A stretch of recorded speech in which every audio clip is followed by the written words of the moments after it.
Jess Glynne is one of those rare artists whose career keeps finding new life in the most unexpected ways. In today's music world, TikTok and internet memes can suddenly revive a song years after its release, and 2025 became proof of that once again. Just as Zara Larsson Symphony gained a second wave of fame thanks to the viral dolphin meme, Jess Glynne experienced her own comeback moment when Hold My Hand, a song released a decade earlier, suddenly surged back into the spotlight. The track was named TikTok's UK Song of the Year, driven by the massively viral Jet2holidays trend.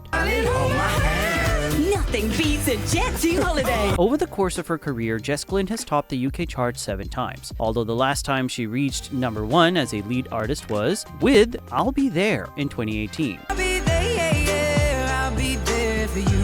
And yet, even years later, her voice, soulful, nostalgic, radiant, it still instantly is recognizable. Jess Glynne was born Jessica Hannah Glynne in Hampstead and grew up in Muswell Hill in North London in a Jewish family. At the age of 15, she was invited to audition for The X Factor, but after disagreements with producers, she walked away. That decision turned out to be pivotal. Instead of being shaped by a TV format, she carved her own artistic identity on her own terms. Her voice has often been described as a combination of 90s house diva energy, emotional pop warmth, and modern soul. One part Florence plus The Machine, one part Natasha Bedingfield, and the hint of Sia's husky vulnerability. Before music became her full-time reality, Jess worked as a marketing manager for a beverage company, and within just a few short years, she transformed from session vocalist into one of Britain's most reliable hitmakers. Early in her life, she studied music for a year, then signed with Black Butter Records, and later in 2013 joined Atlantic Records. That same year, she recorded vocals for Route 94's My Love, a track that suddenly catapulted her into mainstream recognition. Soon afterward, Clean Bandit heard her voice and invited her to record Rather Be.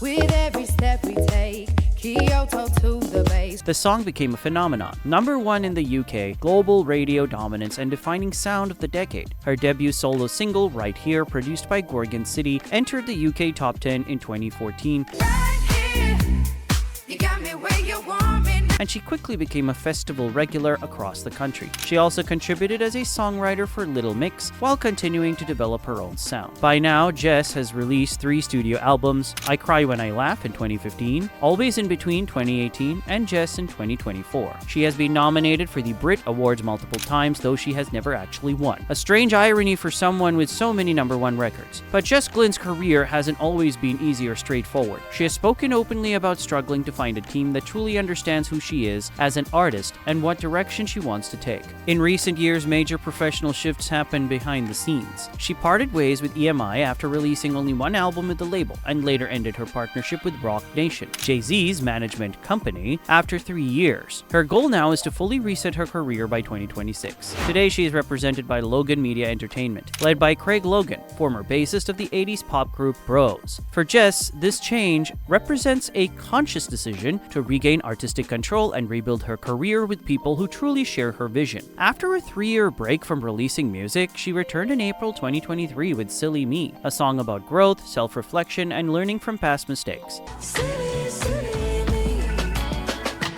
In August of the same year, she released What Do You Do? 'Cause I'm not strong enough. Then in 2024, she came back with new songs, Promise Me, Will you promise me?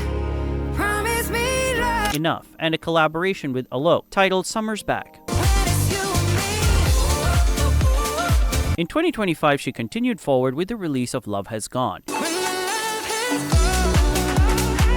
further shaping the musical identity she is still actively exploring. Because in many ways, Jess Glynne remains in a period of creative transitions, and perhaps that search itself is what keeps her music evolving. At the age of 36, Jess has lived through the highs of chart-topping success and the uncertainty of artistic reinvention. She has confirmed that new music is coming, but not before 2026, when she hopes to re-enter the industry stronger and more focused than ever. Hold My Hand opened doors to new audiences and cemented her place as an artist whose strength lies in vulnerability and sincerity. And now TikTok has brought that song back to life again. Jess Glynne is still writing the next chapter of her career. She's rebuilding, redefining, and searching. And perhaps this period of transformation will lead her to the strongest version of her sound yet. Let's talk about it in the comments. Do you like Jess Glynne's music? And what do you think about this new phase in her career? And I also suggest watching this video on my channel about Zara Larsson. It's a great continuation of this conversation.